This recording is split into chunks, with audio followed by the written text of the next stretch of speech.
You're listening to the 95 Podcast from the team at 95 Network, where we host conversations specifically designed to support leaders in small and mid-sized churches.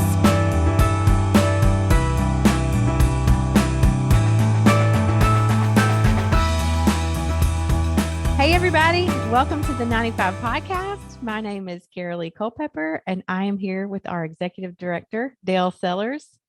Dale, you would be very jealous of me today. Somebody delivered a dozen chocolate chip cookies to my house this morning. Yep. You know who did it? I do. It was our real estate agent. We referred somebody to her, so she sent us some cookies, but they're delicious. Well, with that in mind, after what we just did with selling our house, I probably should send my real estate agent something. Anyway, there you go. I would be very jealous because I love those. You know, I thought you I know they're so delicious. An edible arrangement that'd have been good too. You know. Dale, you actually sent me one of those for my birthday. I did that the 95 team. That was so thoughtful. I was so worried you're going to quit after you first started doing this with me and going, I can't do that. So you're saying I don't get an edible arrangement for my next birthday? You do, yeah, but maybe something even better next time. But I just, you've been a breath of fresh air to the podcast, and we appreciate it. And I continue to get great comments about you being on the team. So yes, I will probably do something else like that again. I'm enjoying it for sure. I'm thrilled today. I told him I have never met our guest in person, and I hadn't met in person now, but we're on Zoom. But I feel like I've known him my whole life. we've got Dan Reiland with us, and Dan, you go back to the 90s for me because I was such a disciple of John Maxwell, and you were such, as we discussed off mic, you were such a point of many stories that John told about things. And so welcome today, John. Welcome today, Dan. Thank you so much for being with us. It's my pleasure to be here, Dale and Carolee. And Carolee, I've got to say, I am totally jealous. I am a chocolate chip cookie fanatic. Oh my goodness. The dark chocolate crispy, come on. So good for you. I know. Are you a sweet or savory person? I hate to say it, but sweet. Yeah. Me too. I could live off of sweets. I'm dark chocolate. I can't end with one. It's like if I end with sweet, I have to go take something savory to kind of never-ending cycle. That. And I just finally just have to, whatever I run out of will make the last thing what I am. I just love it both. But you know, I do have the gift of food. You know, that's one of the gifts the Lord gave me, was that I'd have the gift of food. So anyway. That's the truth. Well, Dan, I'm so glad to have you with us today. One of our team members, Jesse Barnett, actually has been kind of connecting with you, and you've been kind of mentoring him somewhat too. He's doing our digital discipleship coaching, and you just blessed his heart so much because I think he said he was going through Joshua's Men with you. Yep. And I had Joshua's Men 25 years ago when I pastored my church, or whenever it was you came out with it. You know, we took our guys through it in our church that we pastored. It was very, very helpful to disciple those guys. So thank you so much for all you have contributed to the body of Christ and what you continue to do. And so today, what I'd love to do, we have mostly small and mid-sized church pastors who are listening to what we do, and leaders. Take a moment and just kind of walk us through and tell us, you know, who's Dan Reiland? What's the Dan Reiland story? Sure. Well, I'm one of the few, actually, the native, born and raised in San Diego, California. Mm-hmm. And so that's an unusual, lived there most of my life, came out here in 97 with Maxwell, with part of the Maxwell crew that moved from San Diego to Atlanta. So briefly put, interesting turn of events. I went to, my undergraduate work was in San Diego State University. I was a private investigator. It was my undergraduate was criminal justice administration. Oh, that prepared you well for the church. Interesting. Yes. So I was a private investigator for a very short time. God got a hold of my heart, turned that corner to ministry, went to seminary, and my claim to fame, I was John Maxwell's first intern. My claim to fame, though, was that I broke John Maxwell's internship. I was his first intern at Skyline Church, and he shut it down after me and never had another one after me. I got to tell this story. So the reason that you always stick out to me because of this story. So I think it's according to the way I remember it, your first Sunday was you executive pastor, if that was what your role was back then. And John told this on the tape. He says, tape. People don't even know what I'm talking about on the recording. So anyway, John tells this story where, your first Sunday at the, huge Skyline Church, she said you were just had your head down, you're doing all this work and going here and there. And he says he called you in the next day and says, if you do that again next week, you're fired. And you're like, what'd I do? He said, you walk through your people. He said, that is your job. So I remember that, I'm going, poor Dan. Poor Dan. He's gonna be part of a lot of stories. So anyway. 20 years of great mentoring. We're dear friends to this day. We just got to go down and celebrate his 75th birthday with him, which was so much fun. Cool. But, so yes, indeed, I broke the internship, but my redemption was at the end of that. He did invite me to stay on staff with him, took a position, and that launched 20 years, ending as his executive pastor. I mentioned already we came out to Atlanta in 97 and continued to travel the country, serving churches, writing, teaching, coaching, consulting, all that. And then God called me here to 12 Stone Church 20 years ago. Wow. This year, I've been the executive pastor here for 20 years, wow. Which means when you date the 90s and here 20 years with John, 20 years with Kevin, that means I started in the Jurassic era. That's what that means. But God's given me a lot of energy, and I'm around a lot of young people. Our staff is very, very young, so I'm having fun. We've been here 20 years, and multi-site church, our 8th campus is launching this fall. We're having a blast seeing people come to Jesus. That's so cool. I actually was at your church a couple of years ago. I used to work with the Unstuck group before I started doing 95 Network, and we had one of our conferences there. And I think we were training people on how to do the process, but it was their beautiful place, really, really fancy. We don't want to get on this a lot, but what does the name 12 Stone even stand for? What's that all about? Joshua 4, the 12 stones, the mighty hand of God, redeeming, rescuing hand of God. That's where that comes from. Yeah. Oh, that's neat. So cool. Well, we have several things we wanted to kind of talk through with you today. Sure. Because, you have had your finger on the pulse of the church for 30 plus years. And the church today's, it's at least the American church is probably in need of some help. What are you currently seeing as far as the state of the church and what you feel about it? What is it what are you seeing as you talk with churches around the country? Yeah. If we put this in a couple of parts, the church at large and then the pastors at large, that'd be that's great. Probably a good way to look at it. We'll start with the church since that's where you started. Mm-hmm. I'm actually very, very optimistic. Good. Very optimistic. It's been a tough 2 years, Dale, overall, but it's very good. Here's why I think so. Pressure is a crucible. Mm-hmm. Pressure is a crucible that reveals weaknesses and forces us to get better.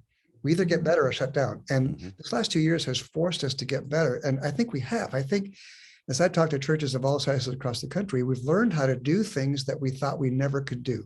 Wow. That's a fact. We've learned how to do things we thought we never could do. Like people, leaders have said forever, you can't do children's, ministry over online. Well, yeah, you can. We've learned to do things we thought we never could. We've been confronted with the need to change, and we did. Yep. And so the majority, not all, the majority of churches have adapted to change to at least some degree. Second, our culture is hungry. Yes. We don't have to go into the whole, 7,000 blogcast on division and unrest and uncertainty. We get it. But the search today in current culture is for just read the tabloids, read the magazines, read the newspapers, read the new books be coming out on the bestsellers. It's for peace over anxiety. Anxiety is the number one thing. It is for truth over opinions. The most common thing I hear today, talking with people in the church, people not in the church, is I don't know what to believe and I don't know who to believe. And truth over opinion, and then joy over anger. I mean, we could make a longer list, but you get the idea. People are searching for answers because intuitively they know that life doesn't make sense the way it is. And the church has those answers. We can do that. We can answer those questions and meet those needs. So I'm very optimistic about the potential and where we're at. Now, for the pastors, the second part of that, Dale and Carolee, certainly, obviously, many are tired. They've been tired. They've been discouraged for lots of reasons we could talk about, but it's starting to turn. It's starting to turn. It's starting to turn. Whether it's spring or COVID, just saw the headlines yesterday. all-time low 2 years of hospitalizations, the I lowest. saw that too.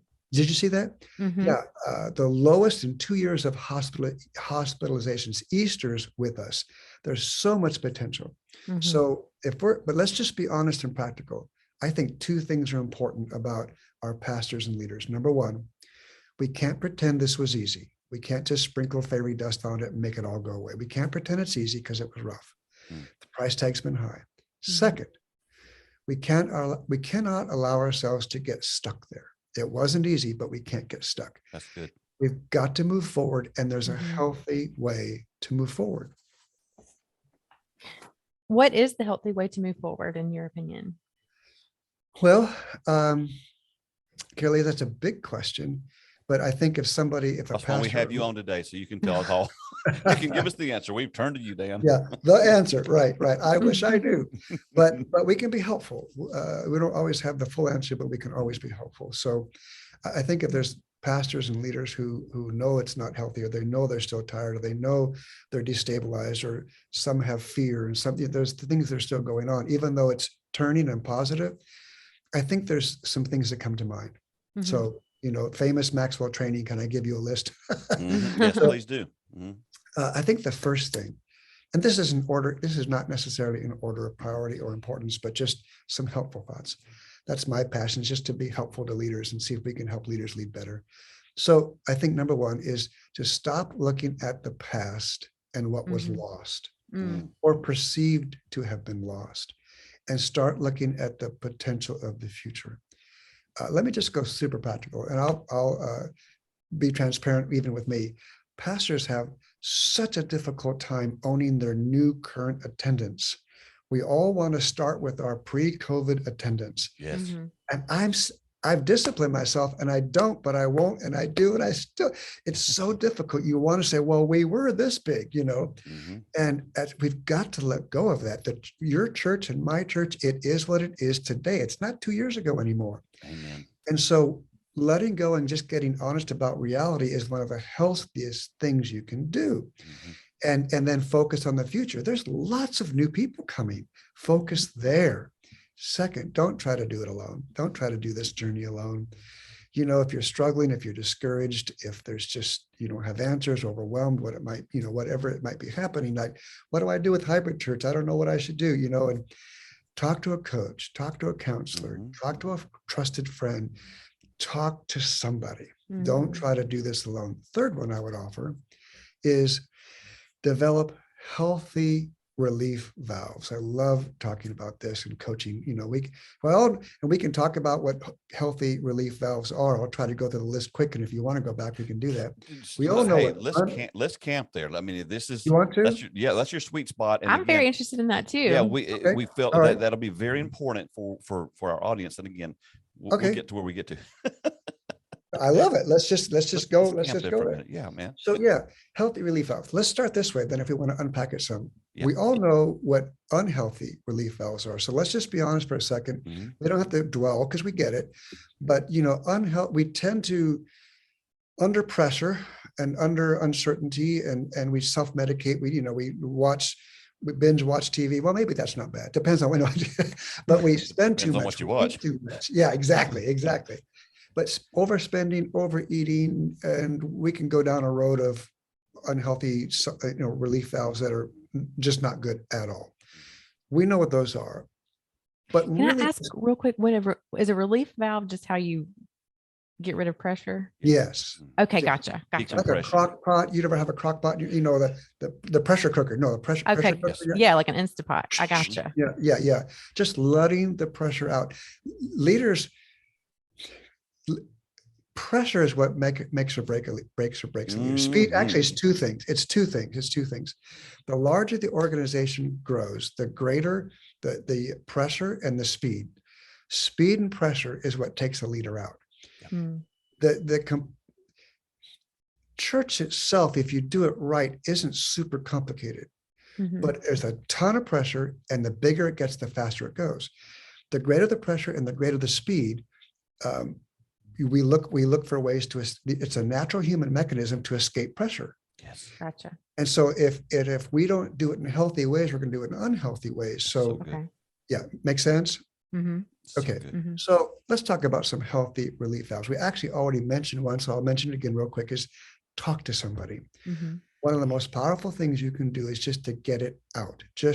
There's a healthy cathartic, there's thousands of, that's exaggerated, hundreds of articles, medical articles on medically based data and research that just talking about it is you're almost halfway there. You're not all the way there, but just talk about it. And to a trusted friend, a counselor, a mentor, a coach. Second, a healthy relief valve is to ask for help. And I don't mean in the counseling way, I mean in your leadership, just ask for help. Okay. When the load's too great, that's part of what pressure is. And you don't have to have an answer to solve all of your workload. You don't have to hire 6 staff and all these things to say, well, I have too much to do. If you just have somebody, just one person who you could give something to and they would help you with one, that little relief valve mentally helps you think this. And this is the key. I don't have to do it all. That's good. I have somebody who will help me do a little bit. That's super important. The key though is you have to do one thing. You have to ask. And you'll be surprised if you just say, would you help me get this done this week? Very healthy process.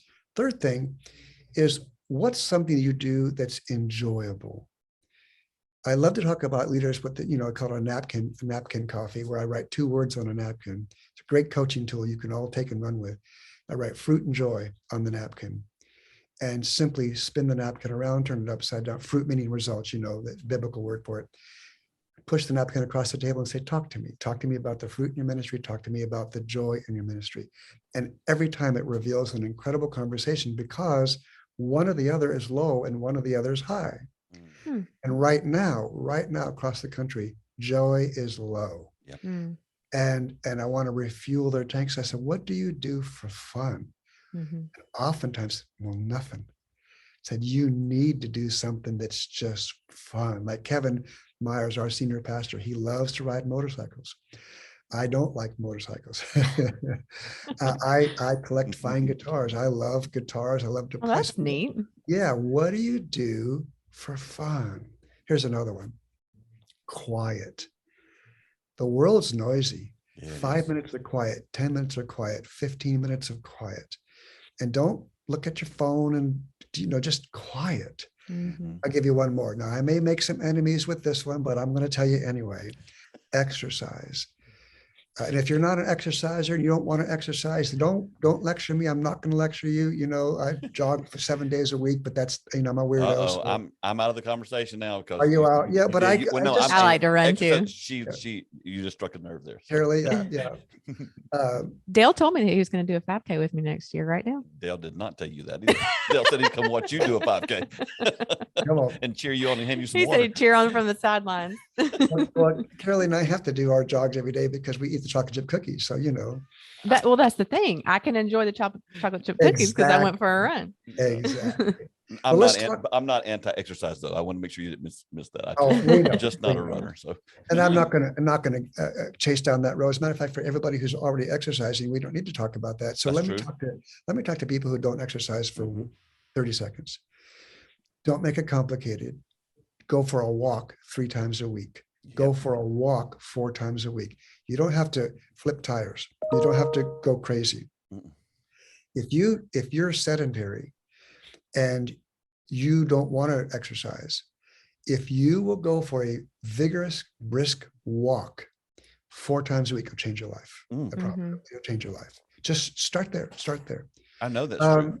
So yeah, we're going to go back to that's the healthy relief valve idea.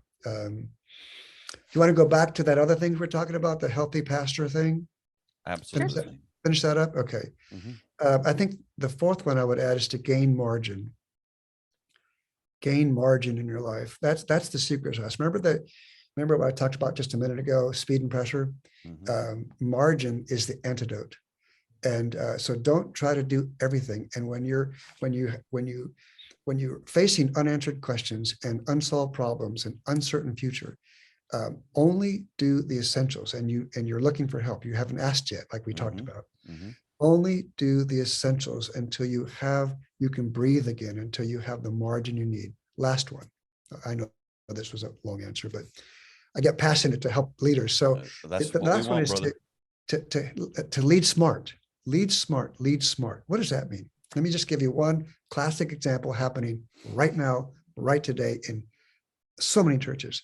Stop chasing people who don't want to be chased that you've been chasing for 2 years. That's so good. That's not smart leadership. At your shepherd's heart, I get it. I have a shepherd's heart too. I don't want one person to leave the church and never come back. I don't want that. But stop chasing people that don't want to be chased, that you've been chasing for 2 years, because they're not coming back. Put your time into new people. Put your time into praying to God that He would bring you more visitors. New people are coming. They want to come. They're going to come. Chase those people. That's smart leadership. Dan, that's just one example. You've been in the large church setting and worked there in most of your life. And so I can feel some small church pastor going, well, that's fine, Dan. That's you. Yeah. I discovered that a lot of small church pastors, and I did this, make excuses for not doing anything you just said. Why do you think we do that? I just your opinion. Why do we not embrace these healthy things you've just told us? What do you think is going on inside of us? Honestly, because I worked in a small church for a while before 12 Stone. When I was in college and stuff, and I have a heart for them. I understand them. I know what it's like to be in a church where the phone doesn't ring. I get it. Honestly, I really think it's the number one thing that gets the smaller church pastors is discouragement. It's just so easy to get discouraged. I actually believe on a spiritual level, it's the number one tactic of the enemy to take out our wonderful leaders in smaller environments and mid-sized environments. So I don't think it's some resistance or some weird thing inside our pastors at all. I think it's just they're discouraged. And so the healthy living part is how to kind of climb out of that discouragement. I was there. That's why, it was kind of a breath of fresh air and also a reminder, because I pastored a small church for 12 years and it grew from 30 to 300 to 150 because we had a terrible split in the 8th year. And I tell everybody, I didn't have a moral failure. I had a leadership failure. I tried to do the things that John taught and that the other gurus were teaching, and it didn't get traction. And so I got to this point where I just felt like Jesus is mad at me. And so it really got on the inside of me. So that's kind of why I wanted you to kind of at least share a little bit about what you thought about there. Can you share with us for a moment the process or the structure that you teach that's necessary to create a healthy church? Yeah, let's go there. That's a wonderful question. Again, an 8-hour seminar, but we'll go the quick route. But you're catching my heart, both of you. Let's just go back to the smaller churches for a second. Never underestimate the power of one more. We need 7 more volunteers and 16 more of these, and we want 22 leaders, we want 22 visitors, but you don't underestimate the value of one more visitor. Don't underestimate the value of developing one more leader, just one. You say, I need 10, but go for one. Think about it, pastor, church leader. Think about how much you bring to the table. Think about one more person like you. Never underestimate the value of one more. Okay, we'll go back to your question. Well, to your point with that, I think, sometimes, in my opinion, just with anything, pastorship as well, but it can get really overwhelming to think about the enormity of what you need and forget that all of that huge need is made up of a lot of little small parts. That's right. Even small parts are still making progress. That's right. And there's a term we use here, training our young leaders in our residency. We have a 30 full-time residents here at 12 Stone. And so it's a 2-year program after college. And one of the things that we teach them of many is right-sizing the problem. Okay. And so we're just talking with a children's pastor, and they were just freaking out. I need so many volunteers. I need so many volunteers, and I lost so many volunteers from COVID, and I don't know. I said, stop. How many do you need? And they just looked at me and said, I don't know. And I said, okay, stop there. I want you to come back tomorrow. You go away, come back tomorrow and tell me how many you need. Came back, they said, I don't know what it was, 27, I think, something like that. And I said, okay, could you recruit 5 a day for 5 days? And they said, no, I can't. Could you recruit, and I broke it down to bite size. And we worked out where like in 3 weeks or something, they felt they could recruit that many. And they said, I can do that. I said, well, of course you can. Yeah. Right. So that's right sizing something. That's a great tool for sure. I mean, it just seems so much more attainable. Yeah. I've discovered in small churches, the tendency is we try to keep up with the churches that are much larger.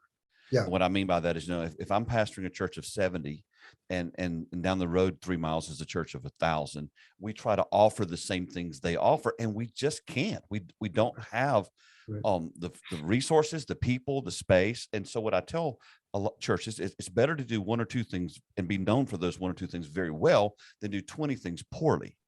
And I think what you just spoke to kind of helps with that. Absolutely. And so I got this huge question. This is if I had one question I could ask Dan Reiland in my lifetime, I want you, and I'm counting on the guru to answer this question because it's just driving me bananas. Why don't we in the ministry, as a general rule, raise up successors? What I mean is it just seems to me that just whether it's a large church, small church, mid-sized church, it's like we wait too late to get ready to hand things off. And you've been around for a while, so I'm expecting a great answer here. No pressure at all. No pressure. Past podcast, pressure. I'm looking for a relief valve. Get your cookie. Get my cookie. Yeah. Now that's unhealthy. No, it's not unhealthy. So honestly, I think there's so many different ones, and we're talking personal here rather than organizational. And why do churches not have a plan, all that kind of a thing? Say the question one more time while I'm formulating my thoughts on Okay, so think as a general rule, and see, you may push back and say, Dale, no, you're wrong. They do this, but my experience has been, and again, I've worked with lots of churches just like you. It's like we don't plan for our retirement or for our moving on, whether it's a large church, small church, mid-sized church. Our objective is to create a healthy church and then hand it off. And it just seems to me that this doesn't happen very often, very well. And again, your experience may be different than mine, but no, I think you're right. I think we have to start what do here. you think happens here? And again, all of us teach that we should do this, but we just don't tend to do it. And this is as old as Genesis. Okay. You got Joshua's generation after Moses, and then you have Judges chapter 2, where it says, and then in those days rose up a generation who didn't know about the Lord or anything he'd done. Why does this happen to us? Yeah, I think the bigger reason, and I'm going back and forth. What I want to go structurally or inward. What happens, in human nature? I'll try. Okay. But the church is based on relationships, and emotion kicks in whenever it's time for a leader to start leaving or be leaving or consider leaving. So because there's only 2 institutions created by God, one is the church and one is marriage. And so the church it's based on relationships, covenant relationship throughout Scripture. But whenever a change is about to happen, one is due, and whether it's coming early or it's late. And most churches wait too long. They wait too long. Yes. But emotion kicks into high gear. And so whether the leader is leaving under good circumstances or bad circumstances, the tendency in succession is to try to do succession by relationship, trying to make everybody happy rather than strategy. That's so good. And that's where it breaks. We try to do succession by relationship, by trying to make everybody happy rather than strategy, which is thinking smart and having a plan.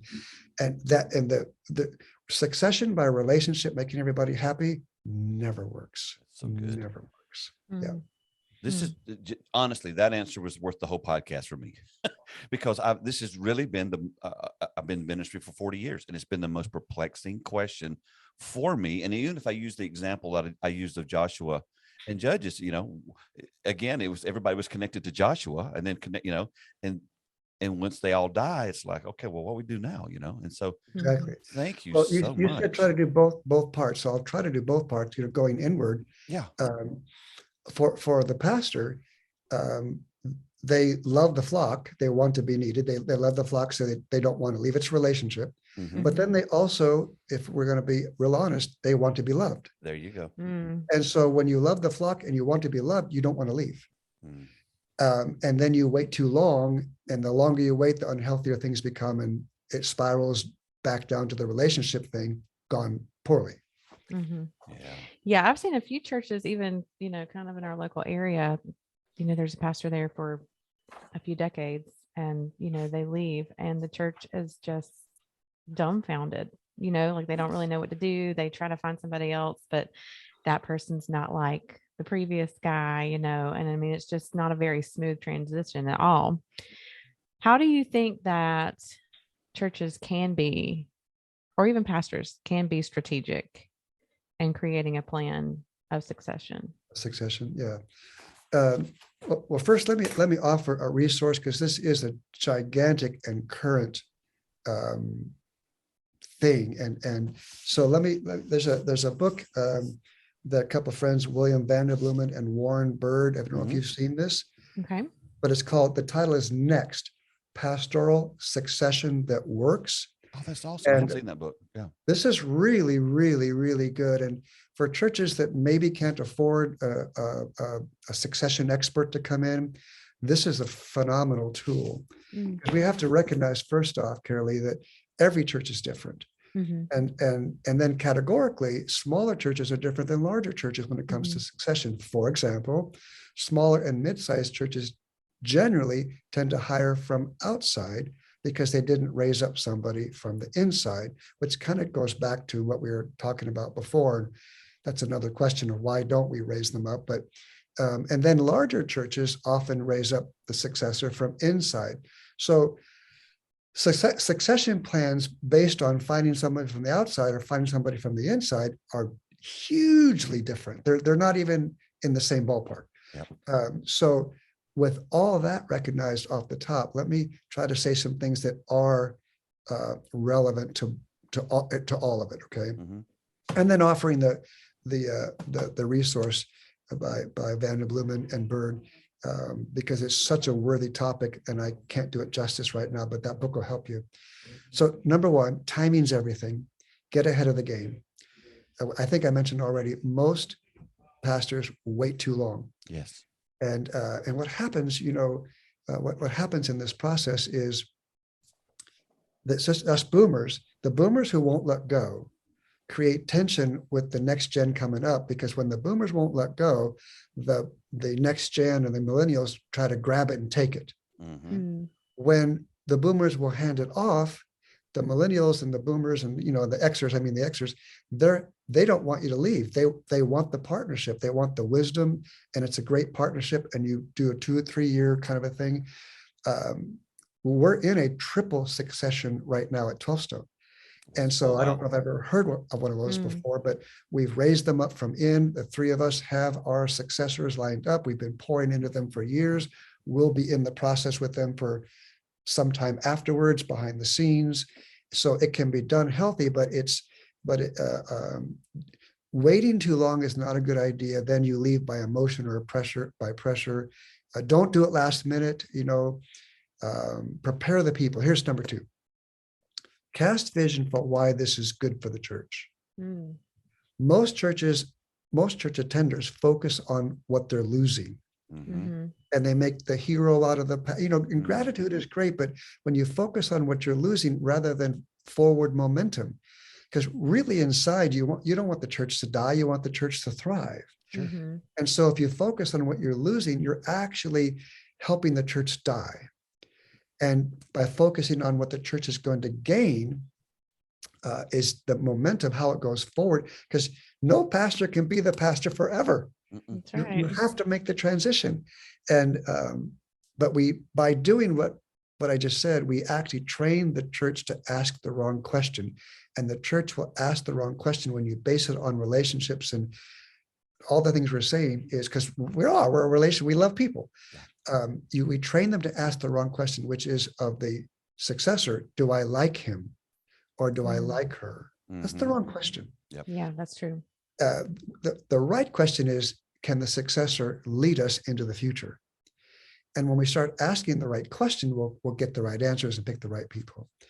One more thing, maybe two. I don't know. I always say one more thing. My wife said, "You're lying again. You always have 17 more things. You never stop talking." You definitely are in ministry. Oh my goodness. So be crystal clear on expectations. Know what you want.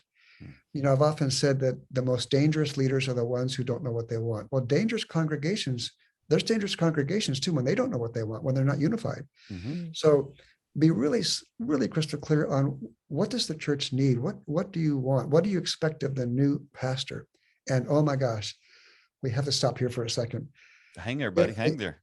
If the former pastor, if the incumbent, if the pastor who's there, whatever, is going to stay, oh, you better know what you're doing. That usually doesn't work. Right. If they're going to sit on the board or have a seat or carry some ministries or do a thing, I hate to say this, but you better have it in writing. Yep, what's the decision-making authority? What are they going to do? What's the job description? Get that written down. That might not sound relational, but if you don't, you're heading for trouble. So it can work. It does work. It just often doesn't work. So be careful. I'll give one more. I promise I'll stop. Don't make the search for the new popularity contest.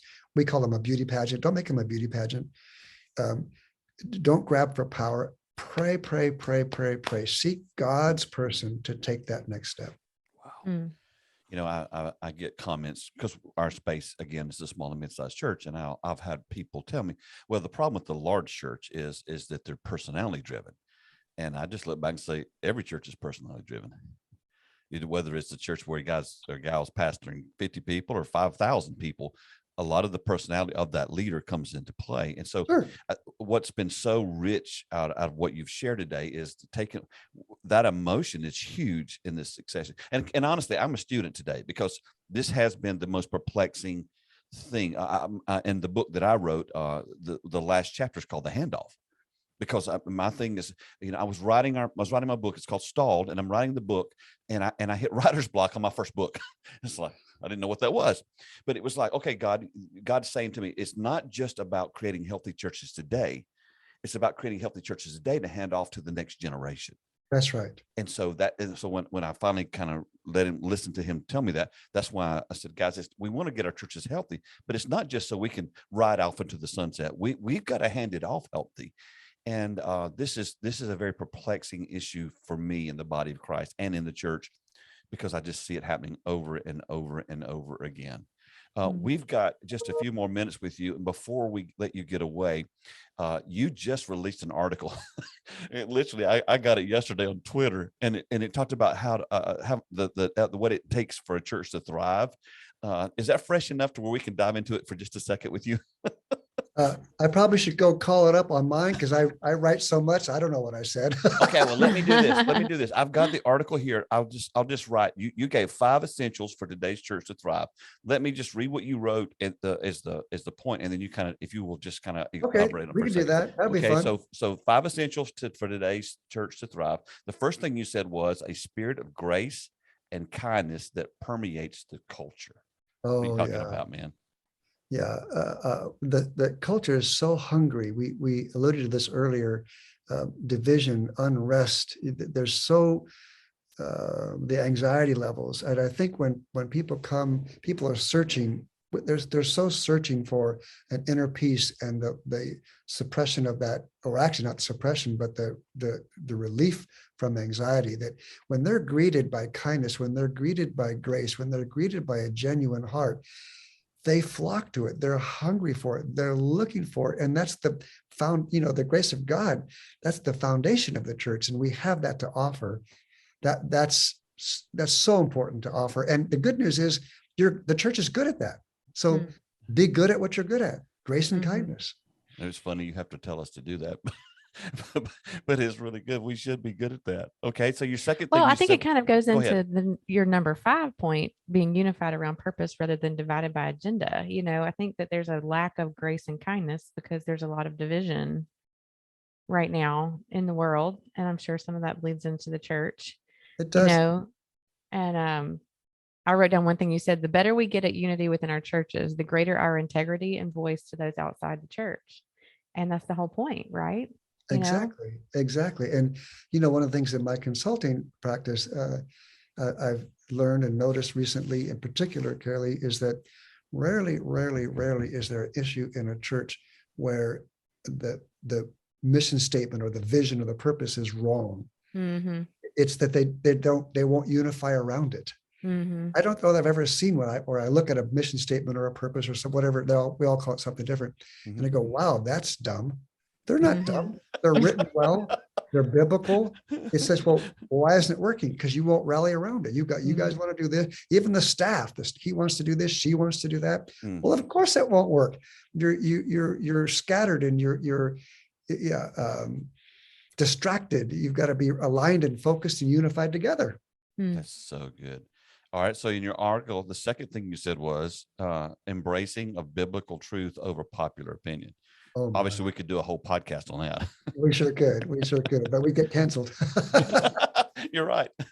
So yeah, it really is a difficult thing today. If you say one thing, you get canceled. If you don't say it, you get canceled. And popular opinion is so abundant, and yet the people don't know what to do with it, and they're hungry for answers. So they want not a truth that's sort of this judgment pounding, pulpit pounding kind of truth, but a truth that's delivered with the grace and kindness we talked about a minute ago, which is how I think Jesus delivered grace and truth. I think, or truth and grace. But we have truth, and if we deliver it in that culture of grace and kindness, that truth will just radiate right to the top because people are hungry for it. So packaged together, I think that's one of the most powerful things that the church has to offer, and it's what we're good at. And I think in this day and age, the only difference between what we're good at and the pressure that's out there today in the complexity of culture is we simply have to get better at what we're already good at. We can't just say that's what we do. We teach the gospel, hope they get it. We have to get better at what we're good at. Mm-hmm. Yeah. And I think right now, like for me, at least, it's hard for me to, kind of navigate all the opinions that are everywhere, and I think that a lot of people feel like that right now. And I think a lot of people also are really searching for a place where they belong. Which was kind of your point number 3 is, people right now want a place where they feel like they belong rather than just being a number, just a place that they just attend on Sundays and walk out the door. Like they really are searching for that relational connection. They really are. I think one of the, sorry to use an overused word, but an epidemic at an epidemic level because of the past 2 years is isolation over community. Yeah, I definitely agree. And people really are hungry, and we have proof. I mean, they are filling baseball stadiums. They are now filling again concerts. They are filling restaurants.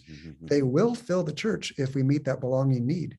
But we have, the stadiums provide entertainment. The restaurants provide food. If we provide belonging, they will come. I've been saying for a while that one of the things the pandemic has done and we can't avoid is, specifically to your point, all these other places are filled, but our churches have not been filled. And my hunch is that maybe we weren't engaging at the level we needed to be anyway before the pandemic. So do you have any kind of practical things you guys do or you've seen that we can do to help communicate that atmosphere that you just discussed or just brought up there?